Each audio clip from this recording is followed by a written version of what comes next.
কৃষ্ণেন্দু নারায়ণ চৌধুরীকে হুমকি, কার্যত মালদাবাসী আতঙ্কে ভুগছে। ডি কোম্পানির নাম করে 20 লক্ষ টাকা তোলার চেয়ে হুমকি। নিরাপত্তা বাড়ানো হয়েছে ইংরেজবাজার পুরসভার চেয়ারম্যান তথা রাজ্যের প্রাক্তন মন্ত্রী কৃষ্ণেন্দু নারায়ণ চৌধুরীর। এই পরিস্থিতির মধ্যে কৃষ্ণেন্দু বাবুর যেমন নিরাপত্তা বাড়ানো হয়েছে, শহর জুড়েও পুলিশ তাদের রেকি বেশি করে বাড়িয়ে দিয়েছে, কারণ পুলিশ আর কোনো ঝুঁকি নিতে চাইছে না। ইংরেজবাজারের পুরো চেয়ারম্যানকে হুমকি কাণ্ডে ইতিমধ্যেই বেশ কয়েকজনকে আটক করে জিজ্ঞাসাবাদ করা হচ্ছে। পুলিশ মনে করছে নাম্বার ক্লোন করে কৃষ্ণেন্দু নারায়ণকে ফোন করা হয়েছিল।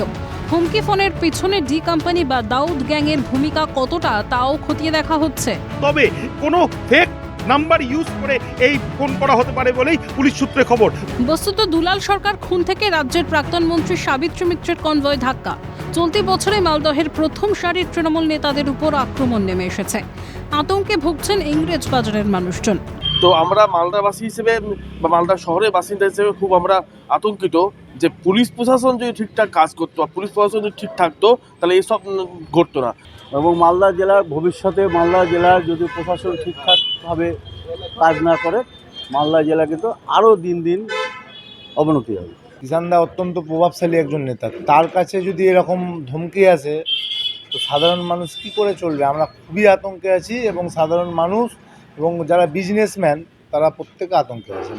এই আবহে পুলিশের ভূমিকা নিয়ে তীব্র ক্ষোভ প্রকাশ করলেন মালদহ জেলা তৃণমূলের সভাপতি আব্দুর রহিম বক্সি।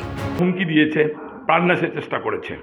আমরা তৃণমূল কংগ্রেস চুপচাপ বসে আছি তার মানে এ নয় যে আমরা আমাদের শক্তি ক্ষয়িষ্ণু হয়ে গেছে। আমরা তৃণমূল কংগ্রেস, পুলিশ তদন্ত করছেন, পুলিশ তদন্ত করে দেখছেন কারা আছে এর সাথে যুক্ত। পুলিশকে ব্যবস্থা গ্রহণ করতে হবে এবং আশাবাদী পুলিশ ব্যবস্থা গ্রহণ করবেন। আর যদি পুলিশ ব্যবস্থা গ্রহণ না করেন আর এভাবে যদি চলতে থাকে তাহলে তৃণমূল কংগ্রেস কর্মীরা কিন্তু বসে থাকবেন, এটা বলে দিচ্ছি। শাসক দলের বিধায়ক তথা নেতা পুলিশের ভূমিকা নিয়ে ক্ষোভ উগ্রানোই স্বাভাবিকভাবেই আক্রমণ শানিয়েছে কংগ্রেস এবং বিজেপি। ক্ষমতাসীন দলের সর্বোচ্চ নেতা তার নিজেরই যদি তার দলের তার সরকারের আস্থা না থাকে, সাধারণ মানুষ হিসাবে তো আমরা বিপন্ন। একটা কথা তো পরোক্ষভাবে স্বীকারই করে নিলেন যে পুলিশের উপর তার ভরসা নাই। তিনি তৃণমূলের যে গ্যাং আছে, যে ক্রিমিনাল আছে, তাদেরকে দিয়ে যারা এইসব কাজ করছে, ক্রাইম করছে, তাদেরকে তিনি দমন করবেন। আসলে বিষয়টা যেটা হয়েছে, এতদিন ধরে তৃণমূলের দুষ্কৃতী ক্রিমিনালকে দিয়ে এরাই বিভিন্ন কাজ করিয়েছেন, এরাই শেল্টার দিয়েছেন। আজকে সেটাই হিতে বিপরীত হয়েছে। তো একটা ভালো হয়েছে যে পুলিশের উপরে তার ভরসা থাকছে না, আমাদেরও ভরসা নাই পুলিশের উপর।